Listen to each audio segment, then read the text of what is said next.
हरिओम जी। शुक्राने सदगुरु के। मैं दे नहीं हूँ आत्मा, मुझे ये जना दो परमात्मा। मैं दे नहीं हूँ आत्मा, मुझे ये जना दो परमात्मा। मुझे ये जना दो परमात्मा, मुझे ये जना दो परमात्मा। मुझे ये जना दो परमात्मा, मुझे ये जना दो परमात्मा। मैं दे नहीं हूँ आत्मा, मुझे ये जना दो परमात्मा। तुम सारे जग के विधाता, तुमसे है जन्म का नाता। तुम सारे जग के विधाता, तुमसे है जन्म का नाता। कैसे दे से ब्रह्म का नाता, मुझे ये जना दो परमात्मा। कैसे दे से ब्रह्म का नाता, मुझे ये जना दो परमात्मा। मुझे ये जना दो परमात्मा, मुझे ये जना दो परमात्मा। मुझे ये जना दो परमात्मा, मुझे ये जना दो परमात्मा। मैं दे नहीं हूँ आत्मा, मुझे ये जना दो परमात्मा। ये आत्मा तो अजर है, ये दे कुछ पल का घर है।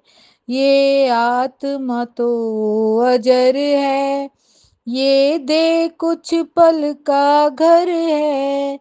कैसे मिटे जन्मों का सफर, मुझे ये जना दो परमात्मा। कैसे मिटे जन्मों का सफर, मुझे ये जना दो परमात्मा।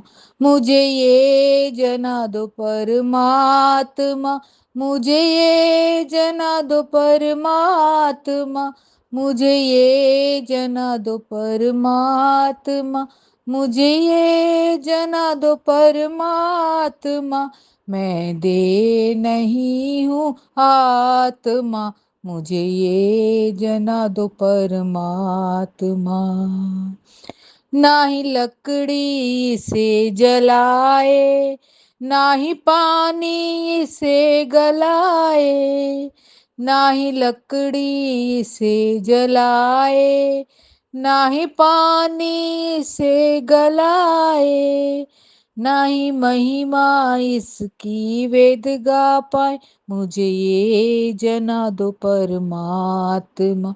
ना ही महिमा इसकी वेद गा पाए, मुझे ये जना दो परमात्मा। मुझे ये जना दो परमात्मा, मुझे ये जना दो परमात्मा। मुझे ये जना दो परमात्मा, मुझे ये जना दो परमात्मा। मैं दे नहीं हूँ आत्मा, मुझे ये जना दो परमात्मा। मैं दे नहीं हूँ आत्मा, मुझे ये जना दो परमात्मा। हरिओम जी।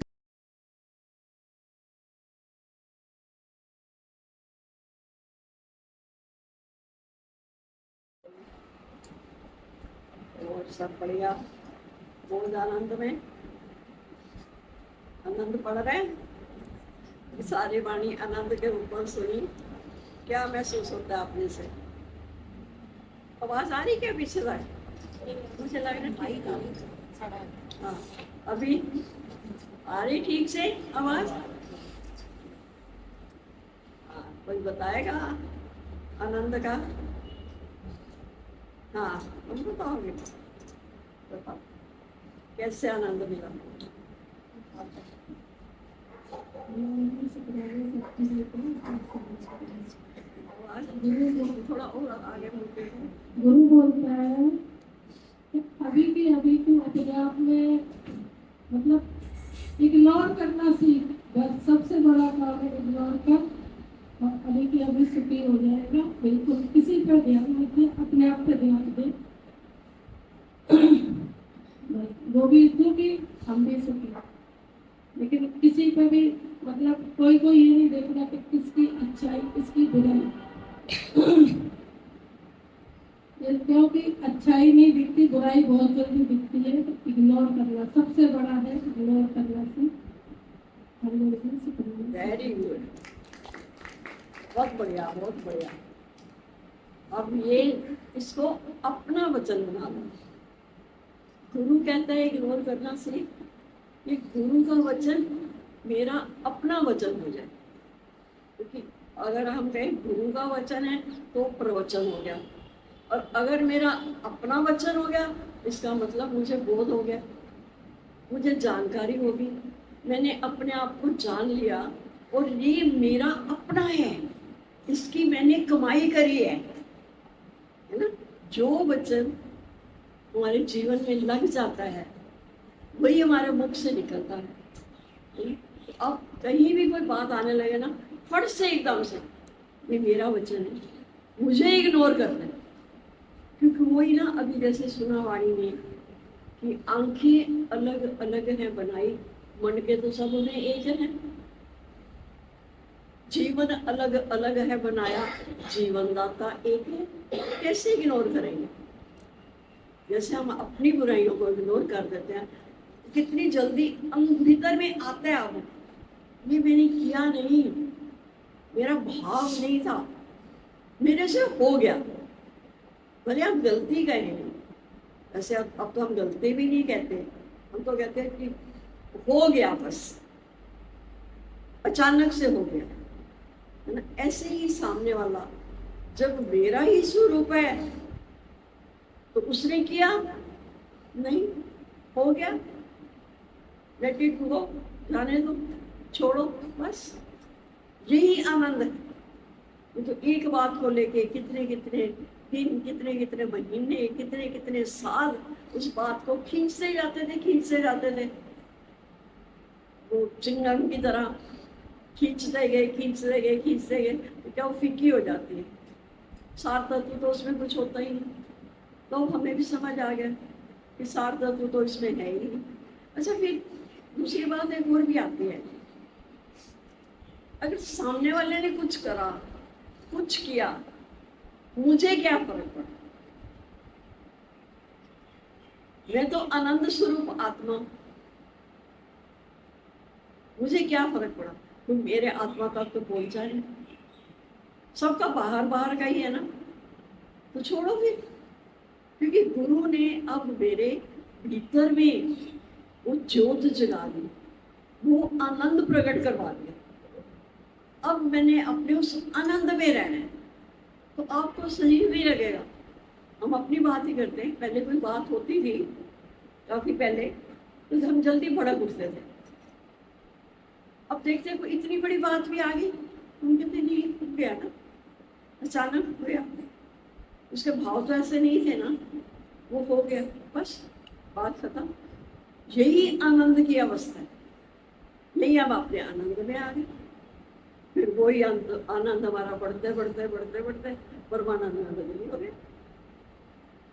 बस इग्नोर करने की बहुत अच्छी। आगे हम कहते हैं देखो ये सब भगवान के मुख हैं।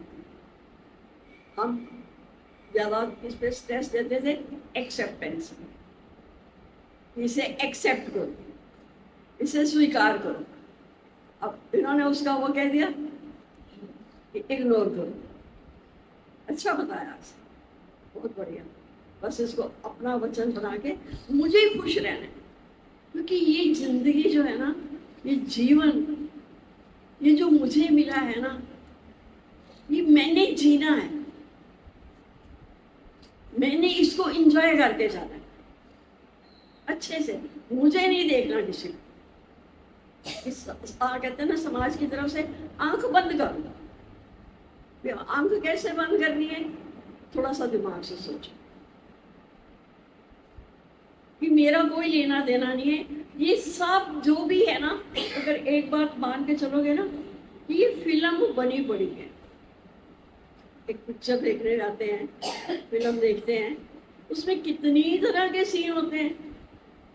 सारे हमारी पसंद के थोड़ा ना होते हैं, कई तरह के आते हैं जो हमें अच्छे भी नहीं लगते। पर चूंकि हमने पैसा खर्च किया, टिकट ली हुई है, तो छोड़कर तो हाल में आएंगे नहीं। पिक्चर तो पूरी देख के ही आएंगे ना, चाहे जैसी भी है, अच्छी लगे ना लगे, है ना। ऐसे ही हमें बड़ी मुश्किल से, बहुत मुश्किल से कई जन्मा दे बाद चोला पाया कि देखी किधरे दाग ना लगे। ये चोला बड़ा अनमोल मिलता है मुश्किल से, कि बड़ी मुश्किल से मनुष्य जन्म मुझे मिला।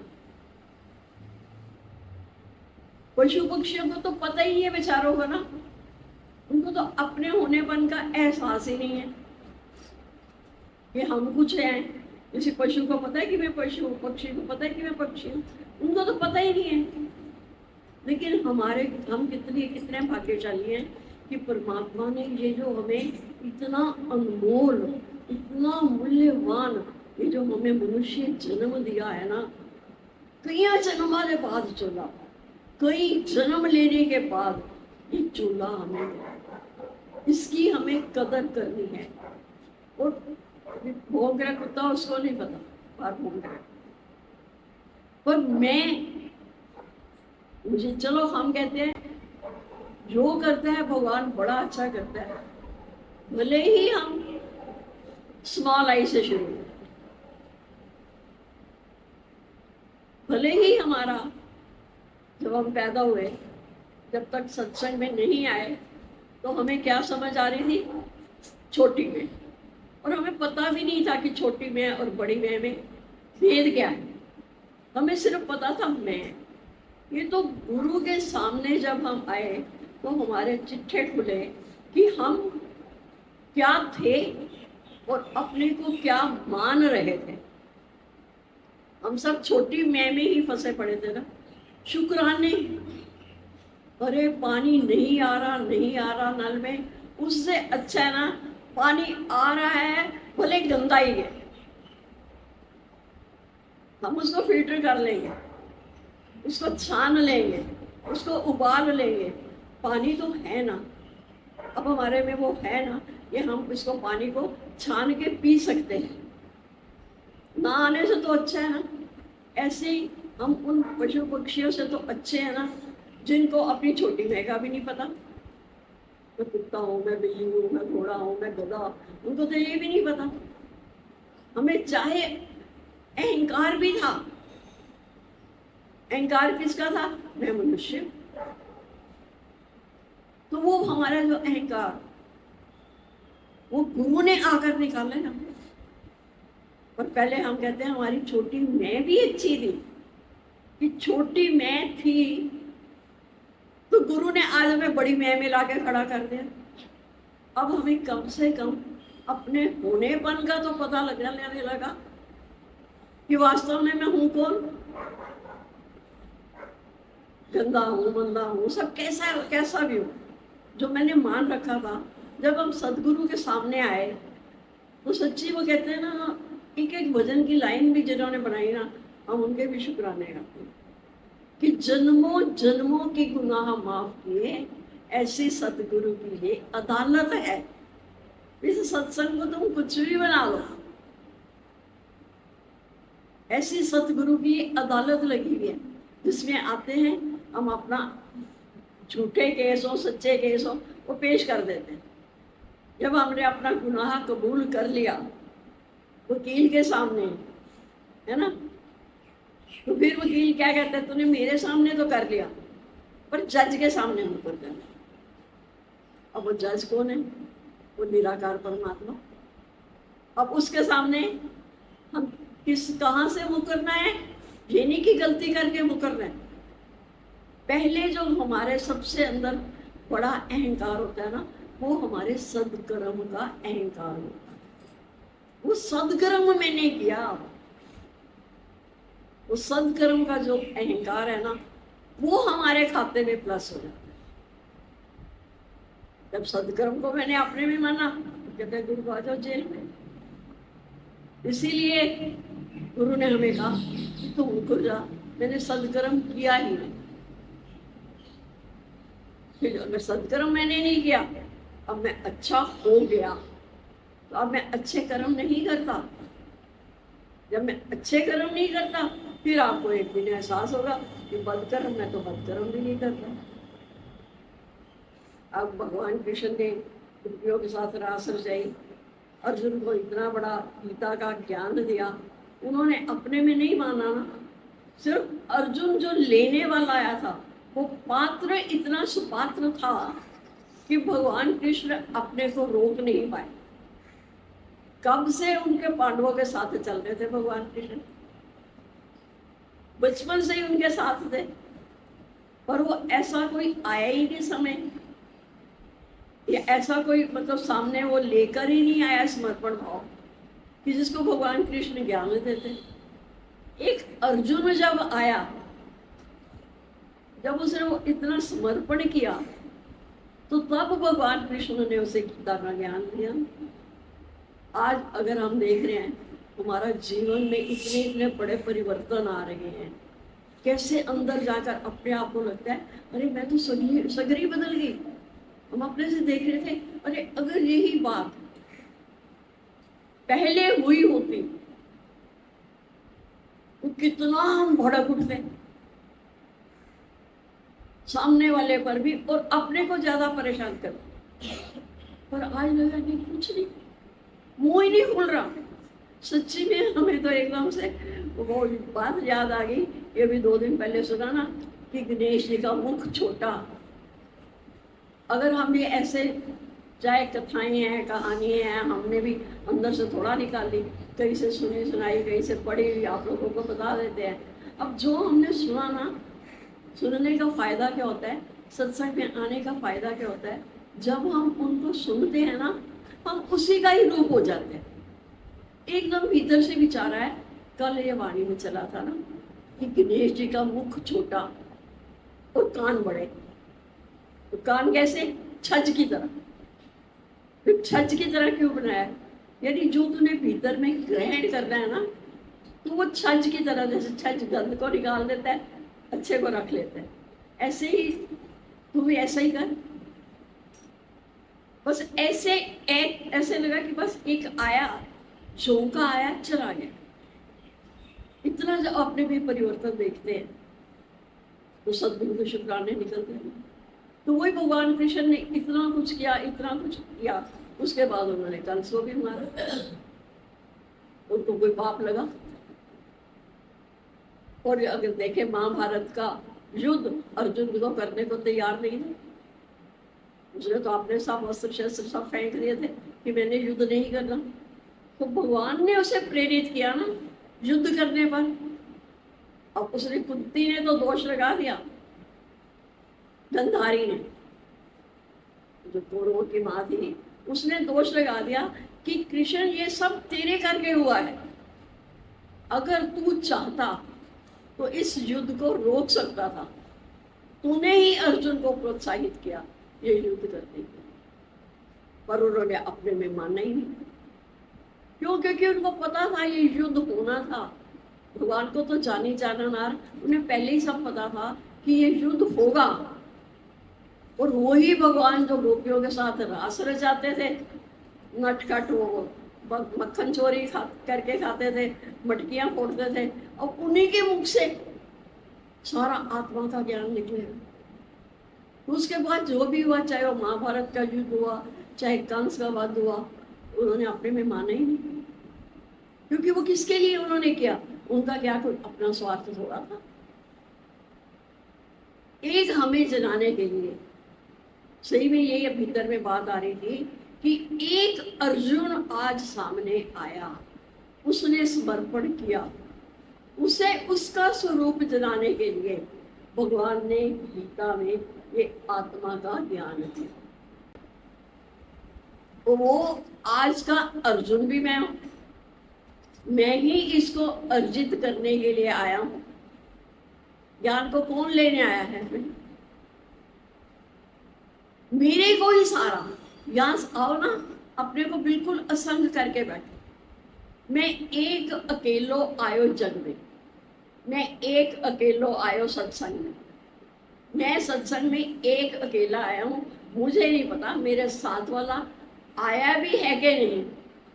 आप किसी के मन की बात नहीं जान सकते हो, क्योंकि बैठा यहाँ हुआ है तो सोच वो कहाँ गिरा है। वो तो स्विट्जरलैंड की सैर कर रहा है, वो तो कश्मीर की वादियों में घूम रहा है। हमें नहीं पता उसके अंदर क्या दुख तकलीफें परेशानियाँ क्या बातें चल रही है। इसलिए मैं एक अकेला आया हूँ। आज का अर्जुन भी मैं हूँ। मैंने ही आत्मा का ज्ञान ग्रहण करना है, ताकि जो मैं मोह के वशीभूत अपने आप को असमर्थ मान रहा था कि ये मैं करने लायक नहीं हूं, मैंने युद्ध नहीं करना, तो आज गुरु ने समर्थ बना दिया, भगवान कृष्ण ने, कि एक मोह के कारण वो कितना मजबूर हो गया था, कैसे उसका दिल बैठ रहा था। क्यों? क्योंकि उसने अपने आप को एक देह माना हुआ था। ये भी अच्छी बात है, देह में सारे विकार होते हैं। सारे विकार किसमें है? इस देह में ही है ना, आत्मा में तो कोई विकार ही नहीं है। वो जो गीता का ज्ञान उस समय चला अर्जुन के लिए, तो अर्जुन आज का मैं, आज मैं आया हूं सत्संग। थोड़ा थोड़ा जब हम आगे बढ़ते हैं तो हमें पिछली बातों को छोड़ना पड़ेगा, नहीं तो वो हमें जो भूत थे वो चिपटे ही पड़े थे। और भूत को सोच सोच के हम ज्यादा दुखी होते हैं। कल कल में जी रहे थे, एक कल निकल गया, उसकी कोई फायदा नहीं है पुरानी बातों को सोचने का। यहाँ तक कि गुरु तो कहते हैं कि जो तुम्हारे नाते रिश्ते हैं ना, ये सब भी पुराने हैं।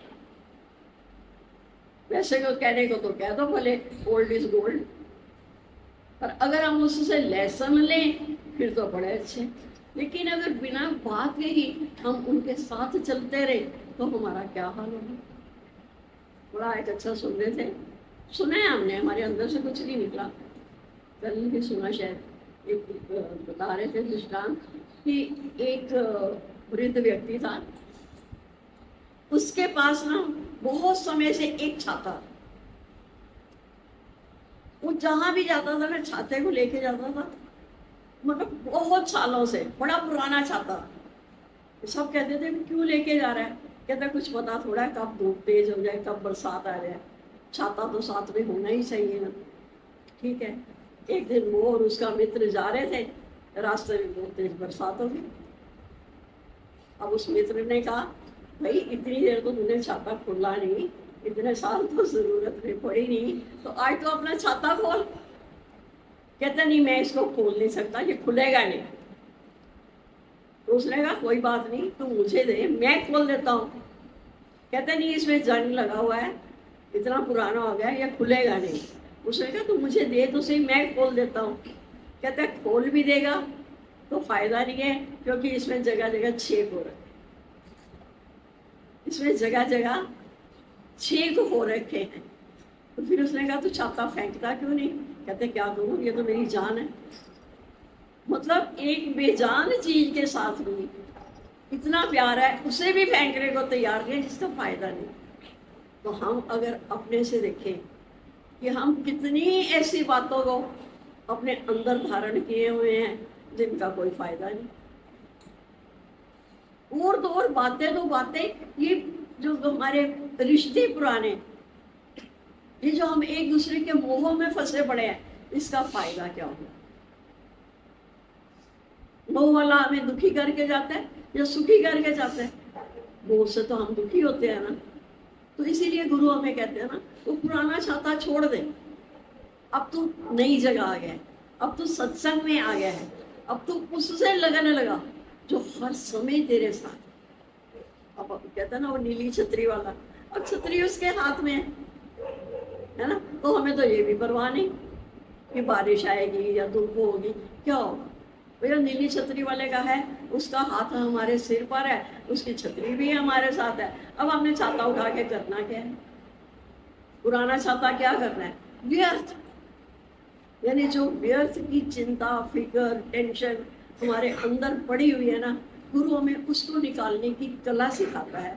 अगर हम अपने से चलते उसको निकालने नहीं निकाल सकते। आज आते हैं हम, सत्संग में आते हैं, आत्म ज्ञान की क्लास में आते हैं, भले हमें आत्मा पूरी तरह से समझ आए या ना आए, पर वो आत्मा का ये सोचो, गुरु ने हमें कोच पहना दिया। आज हर कोई यही सोचे कि अब ये शरीर जिसको गोली लगती है, जिसको ताने उलाने लगते हैं, जिसको बंदूक लगती है, जिसको बातें लगती हैं, है ना, तो आज हम बच गए।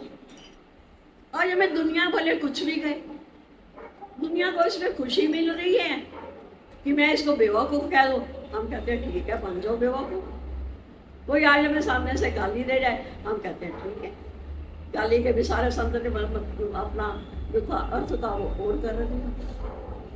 तो आज हमने क्या किया है, कैसे हुआ ये सब, कभी बैठ के सोचा हो? सिर्फ गुरु ने हमें आत्मा का कवच पहना दिया। युद्ध के मैदान में जाते हैं ना युद्ध करने के लिए, तो कवच पहन के जाते हैं ताकि गोली वोली का असर ना हो। ऐसे ही गुरु ने हमें वो आत्मा का कवच पहना दिया है। अब हमारी रक्षा हो रही है, अब हमें कोई मार ही नहीं सकता। अब मैं ना मर वो, अब मैंने मरना ही नहीं है। मरबो संसार, संसार मरेगा। मुझे मिला है जीवनहार, मुझे तो जिंदा रखने वाले मुझ मेरे सतगुरु मिल गए, जिन्होंने मुझे मेरा स्वरूप बताया। तू देही नहीं, तू आत्मा है, और आत्मा ना कभी मरती है, न जलती है, न गलती है, ना वायु से सुखा सकती है। या तो आत्मा तो अजर अमर अविनाशी है ही है। अब इन बातों को हम सुन रहे हैं, ये हमारे भीतर जा रही है, या भीतर जा रही है, तो जाते जाते थोड़ा समय तो लगेगा ना। अब क्योंकि इसके साथ साथ करना हमने क्या है, दोनों काम एक ही समय पर हो रहे हैं। एक हमने पुराने को मिटाना है और नए को ग्रहण करना है। पुराने को मिटाने की ताकत हमारे में नहीं है, क्योंकि हमारा स्वभाव ही ऐसा था। लेकिन यहाँ आकर गुरु ने हमें हमारा असली स्वरूप बताया, तो वो जो उस स्वरूप के लक्षण थे, तो वो धीरे धीरे प्रकट होने लगे ना। अब हम कह सकते हैं अनंत भयो रामा आनंद भयो, मैं दुनिया के तापों से बच गयो रे, लाख रोके मुझे दुनिया वाले, नैया मेरी तेरे हवाले, मैं तेरे ही रंग में रंग गयो रे। इतनी बढ़िया बात कि हम गुरु के रंग में रंग गए। अब भजन भी एक ऐसे सुंदर सा तो बोलकर, गुरु तेरे रंग, गुरु तेरे रंग में, कुछ ऐसे है ना, बहुत सुंदर लगता है कि आज हम गुरु के रंग में रंग गए। गुरु का रंग कौन सा है, गुरु की मति कौन सी है, वो आत्मा। अब हमारे पर आत्मा का रंग चढ़ने लगा, और वो जो हमारा देह अध्यास का था ना, वो हमारा धीरे धीरे खत्म होने लगा। अब एकदम से तुम बोलो कि कोयला है, काला है, एकदम से ये लाल हो जाए, इसका रूप बदल जाए, नहीं। साबुन भी लगा कर उस पर देख लिया, रगड़ रगड़ कर उसको धो के देख भी लिया, तो क्या बोलते हैं, कोयला होए ना उजला, सोमन साबुन लाए। कोयला होए ना उजला, कोयला उजला नहीं होगा चाहे आप उस पर सोमन साबुन लगा। लेकिन कोयले ने कब अपना रूप बदला, जब वो भट्टी में गया। जब वो भट्टी में गया तो भट्टी में जाते ही उसका रूप बदल गया, वो काले से लाल हो गया, फिर उसमें से प्रकाश उठने लगा, है ना। ऐसे ही जब हम सत्संग में आते हैं ना, तो हम भी जो थे कल तक, जब तक हम सत्संग में नहीं आए थे, हम काले कोयले की तरह ही थे। लेकिन आज ये सगरी बदल गई। आज गुरु ने जब हमें ज्ञान सुनाया, वो आत्मा का ज्ञान, जो मेरे वास्तविक स्वरूप का ज्ञान, जो मैं हूँ कौन, गुरु ने मुझे मेरी पहचान दी, तो आज मैं लाल हो गया, क्योंकि वो ज्ञान की अग्नि मेरे भीतर गई। तो ज्ञान अग्नि दग्धे कर्मा, ज्ञान अग्नि दग्धे कर्मा मतलब क्या हुआ कि ज्ञान की आग में हमारे सारे कर्म जल करके भस्म हो गए। कैसे भस्म हो गए? कि अब उस ज्ञान से मुझे समझ में आया, जो मैं अपने को मान रहा था ना, वो तो मैं हूं ही नहीं। जो मैं अपने आप को एक देह मान रहा था कि मैं देह हूं, वो तो मैं हूं ही नहीं। अब गुरु ने मुझे मेरा स्वरूप बता दिया, तू तो आत्मा है। अब वो भले तिल तिल करके, कितने छोटे छोटे तिल होते हैं, वो आत्मा तिल तिल करके हमारे भीतर में जाती है, एक दिन में नहीं होता, है ना। तो जैसे जैसे वो आत्मा का ज्ञान हमारे भीतर जाता है, हमें ज्ञान, अब हम उसको जानने लगे कि वास्तव में मैं हूँ कौन।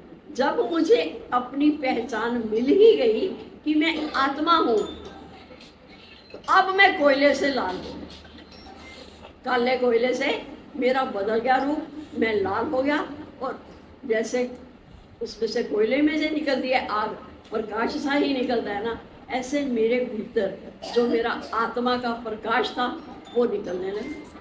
अब मैं प्रकाश स्वरूप हो गया। कल तक मैं अंधेरे में था, मैं अंधेरे में भटक रहा था, मैं ठोकरें खा रहा था। अब कौन सा अंधेरा? अज्ञानता।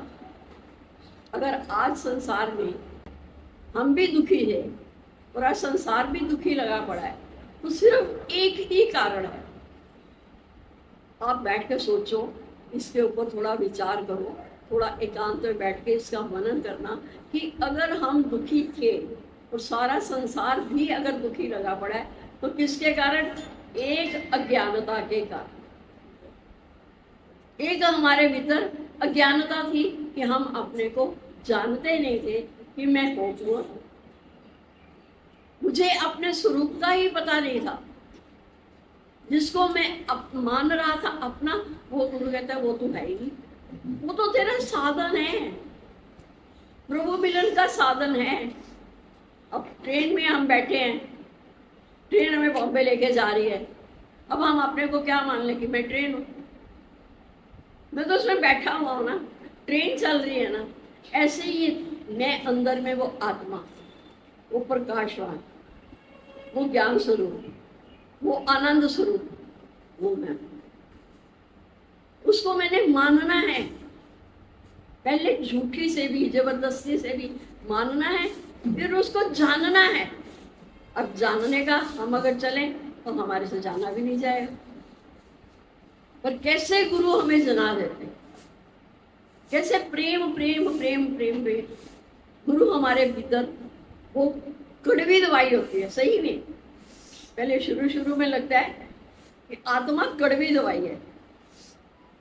एक बच्चे को भी जब अपनी माँ का दूध छोड़ना पड़ता है, क्योंकि आसानी से छोड़ता है, कितने माँ प्रयत्न करती है, क्योंकि उसको तो अच्छा लग रहा है।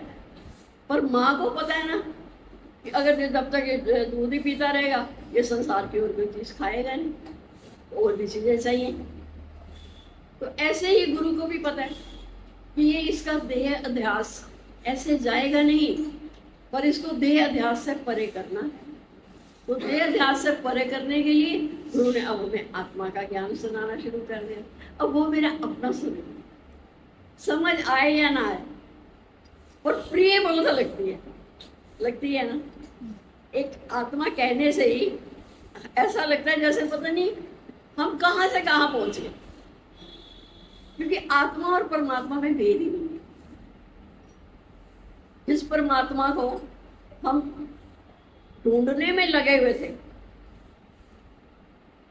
कई कई जन्मों से उसे ढूंढ रहे थे, पर वो हमारी योनि ऐसी थी कि उसमें हमें पता ही नहीं लगता। अब हम जिस योनि में आए हैं, तो इसमें आकर जब भगवान ने हमें अपने जैसा ही हमें बताया कि तेरा मेरा एक रूप, फिर काहे को हजूर तूने शक्ल बनाई है शान की, मुझे ओढ़नी उड़ा दी इंसान की। अब एक ही रूप है हम। तो गुरु ने आकर कहा ना कि तू और मैं कोई भिन्न नहीं है, हम एक ही हैं। अब हमारी जब दृष्टि इतनी पाक पवित्र हो गई कि अब एक ही एक, उस बता रहे थे उसमें तो एक चीज रह गई थी, वो कल हमने वो देखी, गणेश जी की मूर्ति देखी तो उसमें दिखाया एक दंत, एक दंत तो दयावन बोलते हो ना, कुछ चार भुजाधारी है ना, तो उनका एक दांत दिखाया। तो इसका मतलब क्या हुआ, वो आत्मा एक ही है, वो दो है ही नहीं। तो वो एक दंत दयावंत, वो एक को जब हमने पकड़ लिया, अब उसका धीरे धीरे वो आत्मा के लक्षण हमारे प्रकट होने लगे और अब हमें आनंद आने, यही आनंद है। अब आप सोचना भी चाहोगे, विचार भी करना चाहोगे ना पुरानी बातों पर, तो आएगा छोड़ना, क्योंकि मुझे जो आज मिल रहा है मैं आज वाले को ग्रहण करूँ ना। कल मेरे गरीबी के दिन थे, कल मैं गरीब था, लेकिन आज जब मैं सत्संग में आया तो भले मेरे पास कौड़ी भी नहीं थी, बिना कौड़ी के गुरु ने मुझे बादशाह बना दिया। लगता है ना कि हम कुछ विशेष हैं, है ना, लेकिन ये जो हमारी विशेषता है ना, ये सच्चे अहंकार की विशेषता है। अगर झूठे अहंकार को हम करें उसमें तो कोई मजा नहीं, हमने देख लिया कर करके, उससे तो हमें थपेड़े ही पड़े। लेकिन अब जब वो सच्चा अहंकार गुरु ने आकर कहते ना, अभी सुना कैसेट में कि दूजा भाव मिटाया गुरु ने, सच्चा प्रेम जगाया गुरु ने। अब गुरु ने सच्चा प्रेम जगा दिया। सही में हम कहते हैं, हम आज भी आप लोगों को बताते हैं, हम किसी से प्रेम नहीं करते, हम सिर्फ अपने आप से प्रेम करते। और अब मेरा एक ये देह नहीं है मेरी, अपने आप से प्रेम करने लगे, यानी एक देह से नहीं, देह से निकल गए, अब हम विशालता में आ गए। अब हम प्रेम करते ही नहीं है, सच्ची में नहीं करते किसी को। अब तो प्रेम बहने लगा हर किसी के लिए। हर किसी में जाकर मैं किसको प्रेम करता हूँ? क्यों मुख छोटा हो गया? क्यों किसी को बात करने का मन नहीं करता? क्योंकि सामने कौन है? वहां भी मैं ही तो हूं। कैसे अब एक एक चीज का हमें गुरु ने बताया कि कैसे हमारी सूक्ष्म दृष्टि कर दी। इतना आत्मा सूक्ष्म से सूक्ष्म है और आत्मा विशाल से विशाल है। आत्मा कहाँ पर नहीं है और कहाँ पर है? तो वो गुरु ने हमारी जो नजर भी थी ना, वो दूरदर्शिता वाली ना, छोटी आंख हमारी। छोटी आंख कौन? कैसी? जैसे कहते हैं ना, रेत में अगर चीनी मिला दो ना, तो हाथी नहीं चीनी खा सकेगा, पर चींटी खा लेगी। चींटी चीनी खा लेगी, हाथी नहीं खा पाएगी। तो ऐसे जब हम अपने को बड़ा मानते हैं, बड़ी बड़ी बातें करते हैं, तो हमें कुछ भी मिलेगा। लेकिन जैसे ही हम सूक्ष्म दृष्टि होती है, हम आगे की सोचते हैं, फायदा क्या? इस बात का फायदा क्या? सही में बताती हूँ, दिन में पता नहीं 5-6 बार तो सामने बात ये आ ही जाती है कि कोई बात वैसे तो आती नहीं है, इतना गुरु के शुक्राने हैं, कोई बात आती नहीं। अगर कोई आती है तो मन ही नहीं करता किसी को बताएं, हमेशा तीनों चीजें याद आ जाती हैं। अरे जिससे मैं बात कर रही हूँ, इस बात में क्या उसका फायदा है? जिसकी मैं बात कर रही हूँ, क्या उसका फायदा है? या इस बात को करने में मेरा फायदा है? सच में अगर आप ये 3 चीजें याद कर लोगे, आपका मुख छोटा हो जाएगा, ऑटोमेटिकली मुख छोटा हो जाएगा। इस थोड़ी थोड़ी इसकी प्रैक्टिस करो। मेरे को एक बात पता चल गई कि ये ऐसी है, अब मैं उसको बताऊं, इसको बताऊं, इसको बताऊं, इसको बताऊं, मुझे मेरा क्या फायदा हुआ और उसका क्या फायदा हुआ? किसी का कुछ फायदा हुआ? तो यहाँ इसी सत्संग में आकर ही गुरु जब हमें छोटे छोटे दृष्टांत भी बताते हैं ना, वो दृष्टांत में सुना था ना कि वो जो उसने वचन बेच रहा था, उसने क्या उसको बोला था सबके ऐब ढको। उसने कीमत ली थी। लेते तो गुरु भी हैं पर चालू है, पता नहीं लगने देते, कब हमारा सीसी काट के ले जाते हैं, फीस तो वो भी लेते हैं, पर हम खुशी खुशी बेटा करते हैं, ठीक है ना। तो किसी को क्या चल रही थी बात, ऐप ढको, सबके ऐप ढको। ऐब ढको। अब हमारे भीतर में एक बात आ गई कि नहीं, सच में हम बिल्कुल आपको झूठ नहीं बताएंगे, थे हम भी ऐसे,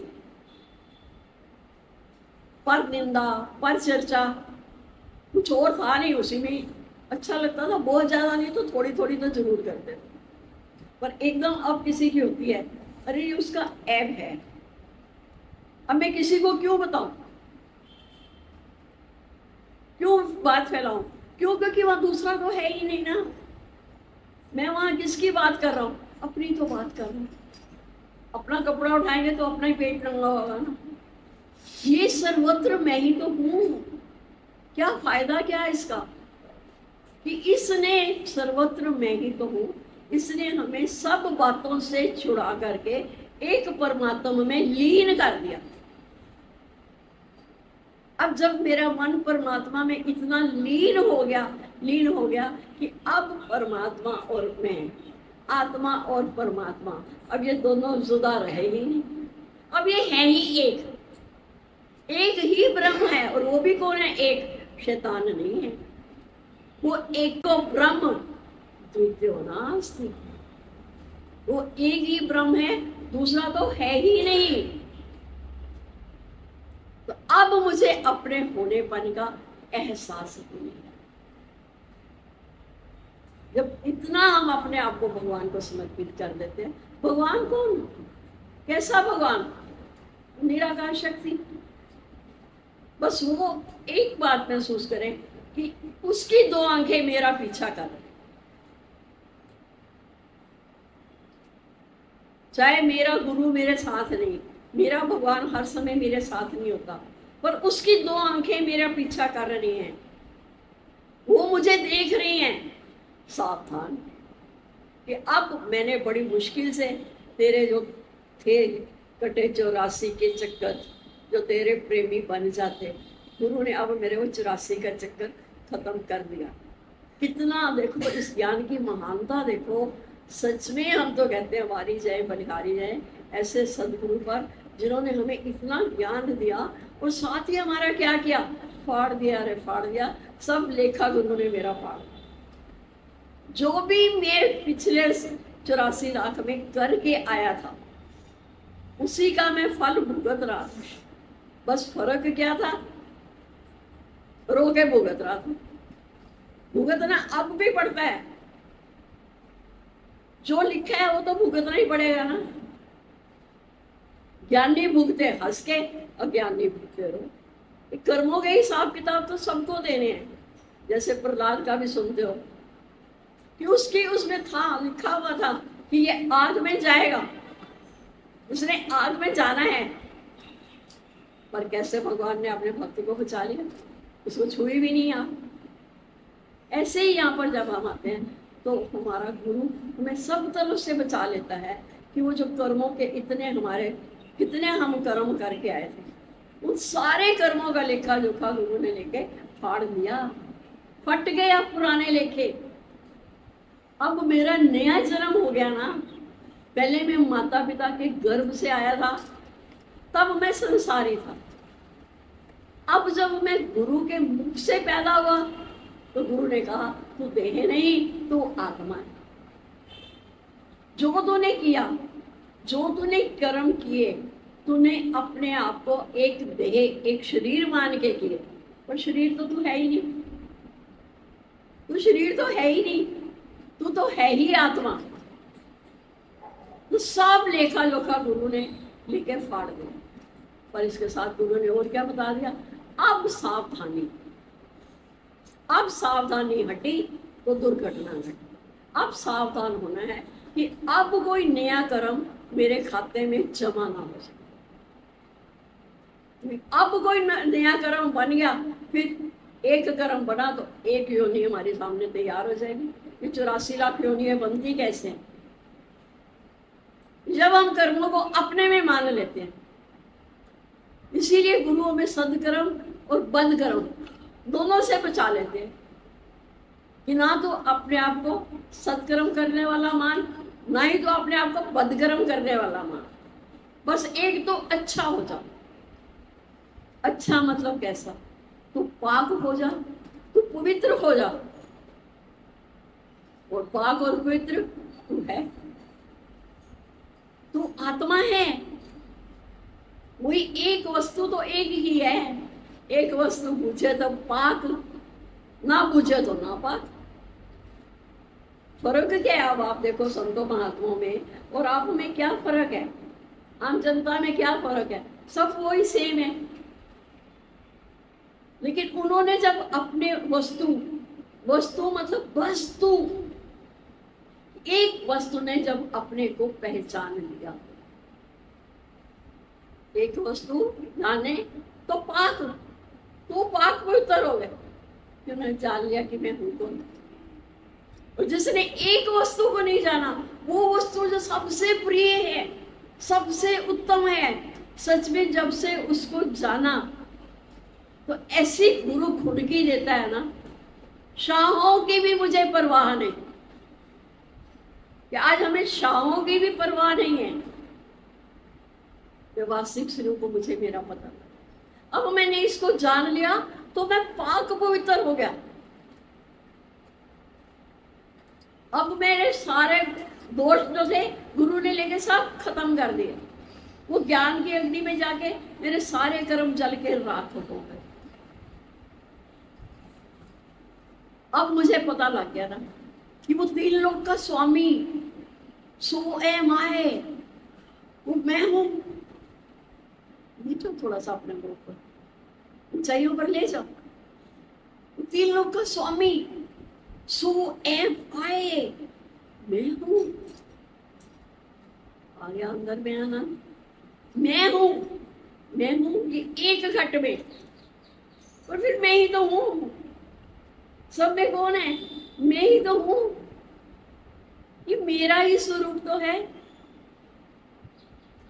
फिर हमारे मन में से वो जो राग द्वेष थे, जो दोनों ही हमें जो तीखी तलवारें थी, राग और द्वेष दोनों ही तीखी तलवारें हैं, वो राग द्वेष की तलवारें अब खत्म। अब हम प्रेम की दुनिया में आ गए। जैसे ही प्रेम की दुनिया में आए, अब हम बेगमपुर के वासी हैं। ये जो गुरु ने हमें राम नाम का उड़न खटोला दिया ना, उड़न खटोला रब दी सैर कराना। हेलीकॉप्टर आपको थोड़ी ऊंचाई तक ले जाएगा, फिर और उससे ऊंचाइयों तक ले जाएगा, पर ये तो हमें वहां पहुंचा देगा जहां निराकार। तो राम नाम का उड़न खटोला रब दी सैर करांदा है। जिथे गम ना चिंता कोई, बेगमपुर ले जाता। अब हम बेगमपुर यानी जहां पर कोई गम है ही नहीं। लगता है अब कोई गम है तो निकाल जाओ, बता जाओ, लाओ डालो हमारी झोली में, डाल दो, सुंदर सूट है, डालो। कूड़े को डस्टबिन में नहीं, अच्छी जगह डालो, है ना। तो यही जो हमें अहंकार खा रहे थे ना, इसी से हमारे गम भी बढ़ रहे हैं। तो आज हम देखते हैं कोई गम नहीं, कोई चिंता नहीं, कोई फिक्र नहीं, टेंशन। किस बात की टेंशन? बना पड़ा है, सब खेल बना हुआ है, प्रारब्ध मेरी बनी पड़ी है। छोटे छोटे दृष्टांत बताते हैं ना, तो उससे इतना आनंद आता है।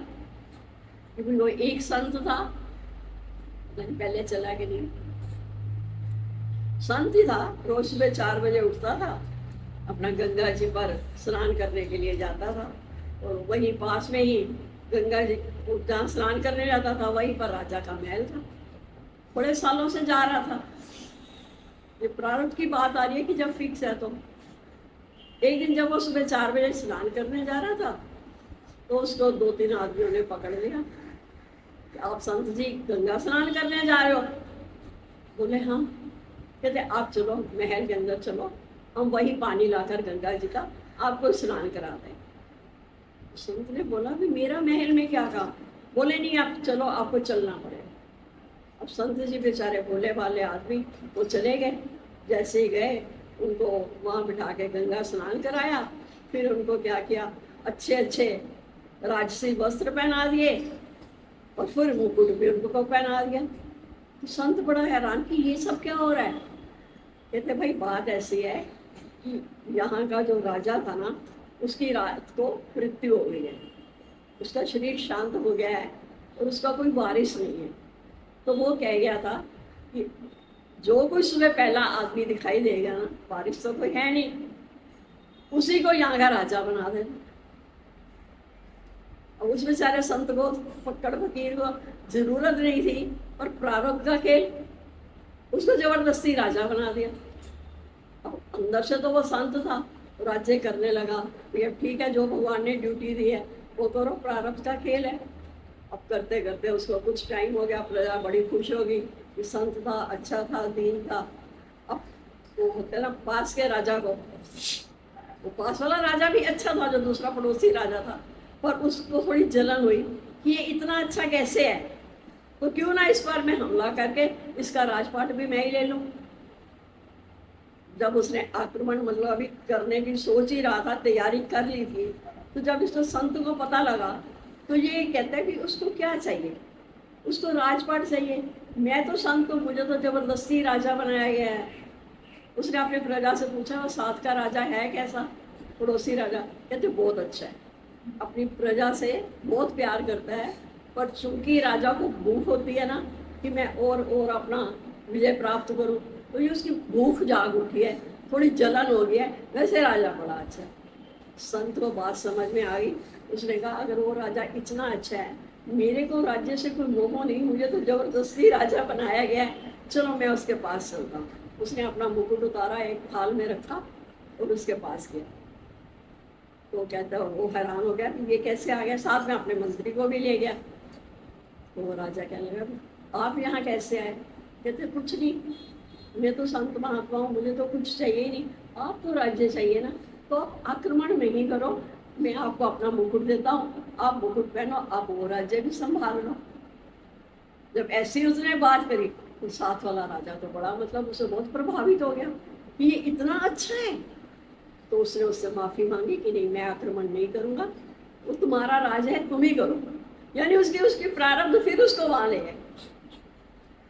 कहने का भाव क्या है कि जब पता नहीं हमारी प्रारब्ध कैसे बनी पड़ी है, और अगर हम एक तो अपनी प्रारब्ध से भी प्रेम हो जाता है कि जो मेरे भाग्य में लिखा है ये मुझे मिलकर ही रहेगा, ये मेरी प्रारब्ध भगवान ने सुनहरी अक्षरों में लिखी है।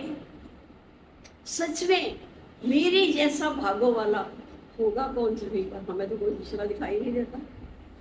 मेरे जैसा भागो वाला कौन होगा जमीन पर, बिना कुछ किए सब कुछ मिल रहा है, बिना कुछ किए सब कुछ हो रहा है। करते हो तुम कन्हैया, मेरा नाम कौन है, ये वाणी कौन निकलवा रहा है अंदर से, कौन बोल रहा है।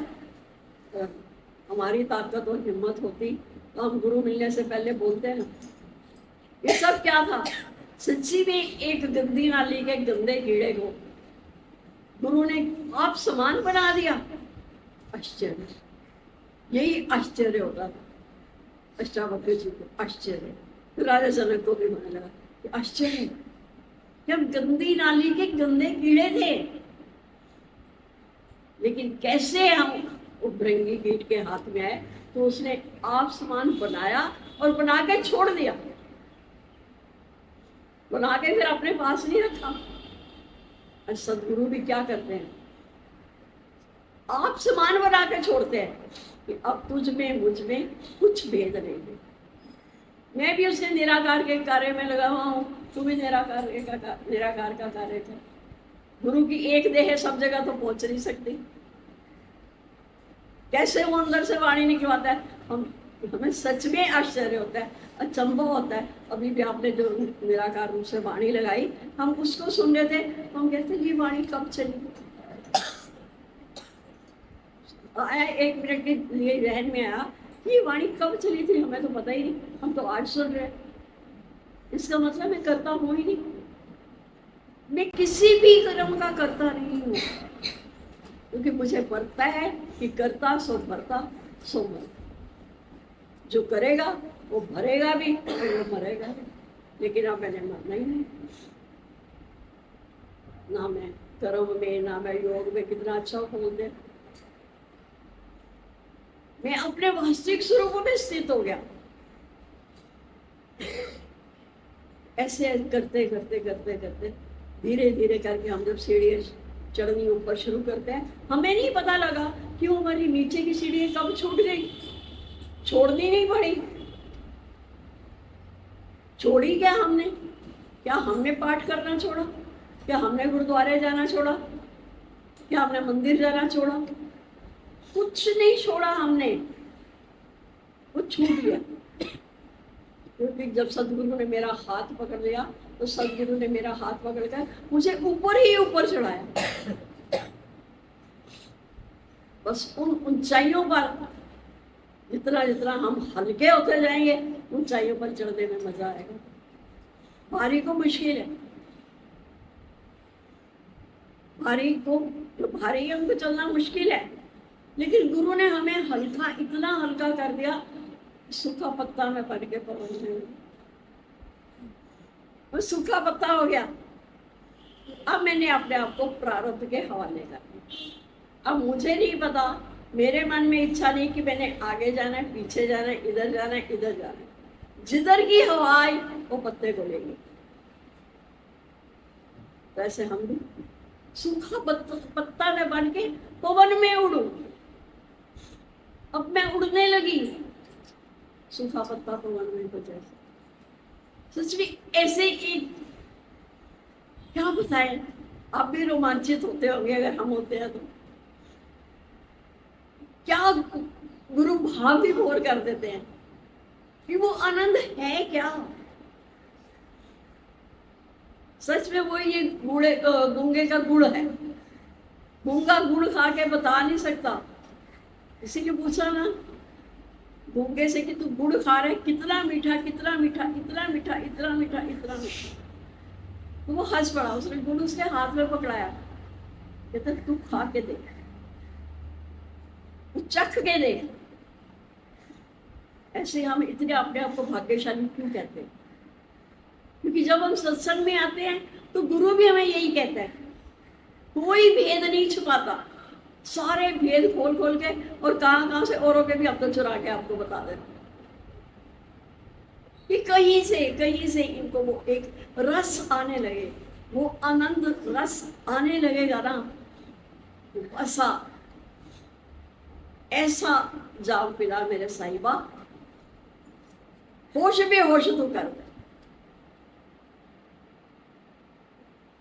ऐसा जा या होश हमारे खत्म हो जाए, हम बेहोश हो जाए। कैसा है वो आनंद। सच में गुरु की एक, आज हम आपके गुरु की महानता हम समझ रहे हैं कि गुरु के अंदर कितनी करुणा होगी कि जो आनंद मेरे सदगुरु ने मुझे चखाया है ना, वो मैं एक एक को चखाऊं।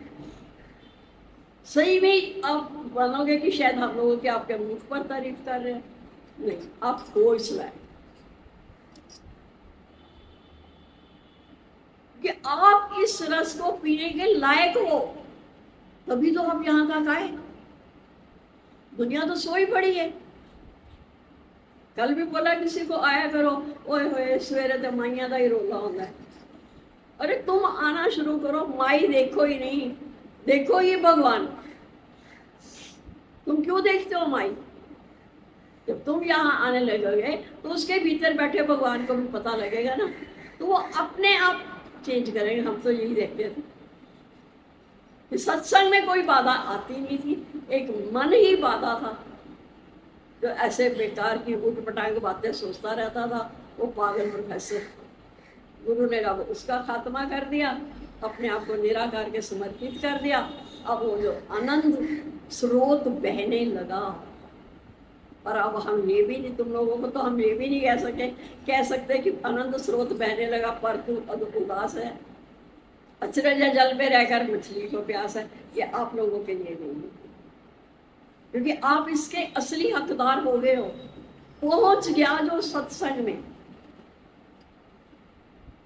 पहुंच गए महात्मा। जो सत्संग में पहुंच गया बस फिर उसने अपनी नैया छोड़ी। आप हवाले, आप संभाले या ना संभाले, मैंने छुटकारा पाया। पर पूरी तरह छोड़ दो नैया, नैया भी छोड़ो, नैया के साथ जो रस्सी बांधी हुई ना वो रस्सी भी छोड़ दो। बस फिर एक मर्यादा की रस्सी अपने साथ बांधो कि हम मर्यादा में चले।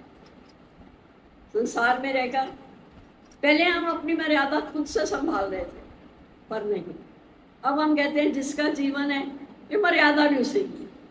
जब मैंने सब कुछ उसको अर्पण कर दिया तो मर्यादा भी दे रहे हो। सही में देखते हैं कैसे वो हमारी लाज संभालता है, कैसे हमारी मर्यादा का पालन करता है। जहाँ मतलब ऐसा लगता था नहीं जा रहे तो दुनिया वाले नाराज होंगे, ये हमारे साथ इतना बड़ा हादसा हो गया, मुझे आई नहीं। साल बाद उस किसी से उन्हीं के घर के एक प्राणी से मिले तो मैं था कि एक बार तो ये जरूर कहेगी, लेकिन नहीं, उसने इतना प्यार करके कहा कोई बात नहीं, क्यों नहीं आई, तू तो इतनी अच्छी जगह लगी हुई है। बच गए।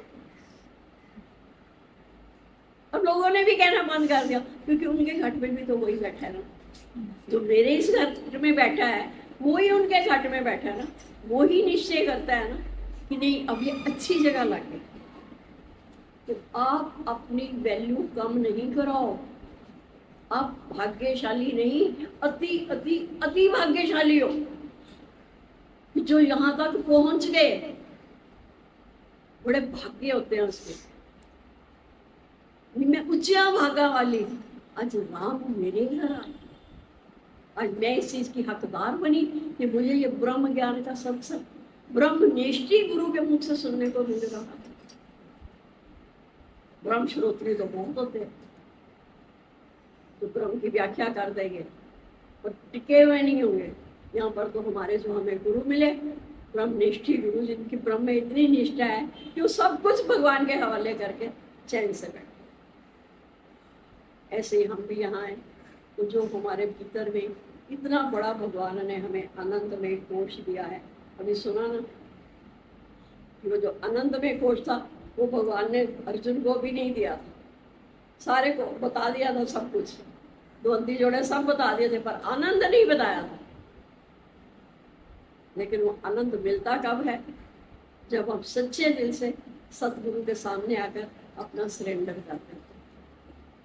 अब गुरु वचनों को सत्य सत्य सत्य करके उठाते हैं तो गुरु वचनों पर होकर सदके मैंने मंजिल को पाया। अब जो गुरु बताते हैं उसको हम अपने भीतर तक लेकर जाए और इसी आनंद को अपने से प्रॉमिस करो, मैंने इस आनंद को बढ़ाते बढ़ाते परमानंद तक पहुंचना है। कैसे नहीं पहुंचेंगे?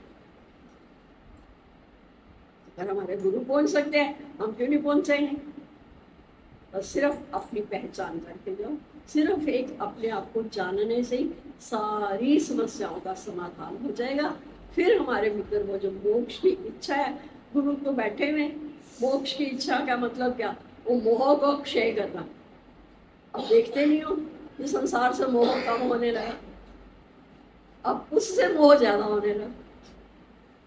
जब उससे मोह हो गया तो फिर मोह को उसने प्रेम में बदली कर दी। वो तो एक कंसंट्रेट की बॉटल है। अब गुरु ने उसको क्या किया? वो जो पहले 4-6 प्राणियों में फंसा पड़ा था, अब गुरु ने सर्वत्र वो दिखा दिया। वो प्रेम ही प्रेम, प्रेम ही प्रेम, सब हर किसी से होने लगा, प्रेम बहने लगा, छलकने लगा। ठीक है? और इस बीच किसी की हो कोई बात तो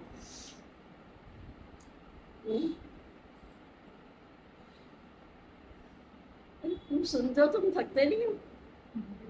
मैं तो जब सुन रही होती हूँ यूट्यूब पे, मैं कहती रोज रानी अब बस भी कर, तो इनको बोर कर दिया। अब आप नहीं थकते हो? नहीं, सच्ची में ये तो अंगूठा खड़ा कर दिया करो, हम वही स्टॉप लगा दिया करेंगे। चलो बहुत बहुत शुक्राने। आपके हम जितने भी शुक्राने करें ना कम। सही में आप आते हो तो जो जितना मेरे गुरु ने दिया है मुझे, उसको निकलवाने में मेरी सहायता करते हैं, गुरु का कर्जा उतारने में हमारी हेल्प करते हैं। हमने भी गुरु से बहुत ज़्यादा कर्जा लिया था, ना बरसात देखते थे ना धूप देखते थे, घंटा घंटा लेके खड़े रहते थे कि नहीं, सारी बात करते थे। गुरु से जो भी कोई बात आती थी सारी बात करते थे। नहीं दीदी वो रोज आ जाती है रात को डॉक्टर सपने में। हम सोचते थे तड़प पढ़ रही है। तो सपने में क्या ऐसी अनुभूति होती थी कि वो डॉक्टर आ गए। पहली बार जब डिलीवरी होनी थी तो हमें नहीं पता होता था कि कितना दर्द होता है। हम तो थोड़े से दर्द पे मान रहे थे, शायद बस इतना ही दर्द होता है। तो डॉक्टर रोज कहती थी इन दर्दों से बच्चे पैदा नहीं होते, अगर इन दर्दों से बच्चे पैदा हो ना, औरत तो हर साल एक बच्चा पैदा करके रह जाए, अभी और दर्द पैदा करो। कहते थे दीदी वो पीछे ही पड़ गया। तो हंसते थे दीदी, कहते हाँ बात तो सही है। वो निराकार ही आ रहा है, कह रहा है कि और दर्द पैदा करो, कुछ दिल में दर्द देना, कुछ दर्द दबा देना। जब दिल में दर्द बढ़ता है तो फिर गुरु हमें उसकी दवाई भी देते हैं। तो अपनी ये तड़प, ये लगन थोड़ी रोज बढ़ा, कुछ ना बिगड़ेगा तेरा सतगुरु शरण आने के बाद, हर खुशी मिल जाएगी कदमों में छुप जाने के, कदमों में नहीं वचनों में छुप जाने। हर वचन सत्य सत्य सत्य प्रभु स्वामी।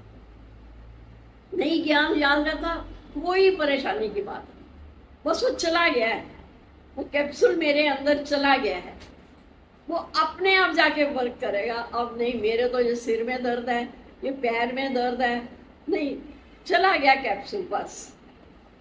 अब डॉक्टर ने बता दिया ना कि ये मेडिसिन ले लो, वो हमने खा ली विश्वास कर, क्योंकि हमें डॉक्टर पर 16 आने नहीं 20 आने विश्वास है कि जिसके पास में आई हूँ इसका डायग्नोस अच्छा है, इसने मुझे अच्छे से देखा, मेरी बीमारी को पहचाना, मुझे दवाई दी। तो यहाँ भी हम आते हैं, सदगुरु हमें क्या करते हैं, वो दवाई देते हैं ना, वो आत्मा की खुराक हमें देते हैं, तो हम पूरे के पूरे बदल जाते हैं। फिर मटका आप भी ठंडा रहता है, जो मटके का पानी पीता है वो भी ठंडे रहते हैं।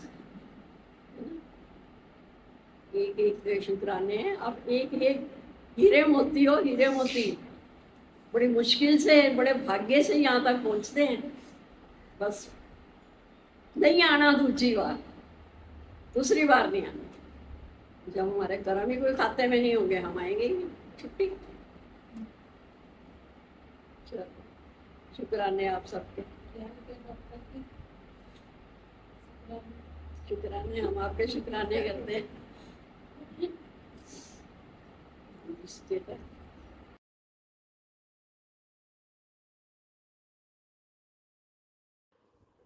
हरिओम जी, शुक्राने सदगुरु के।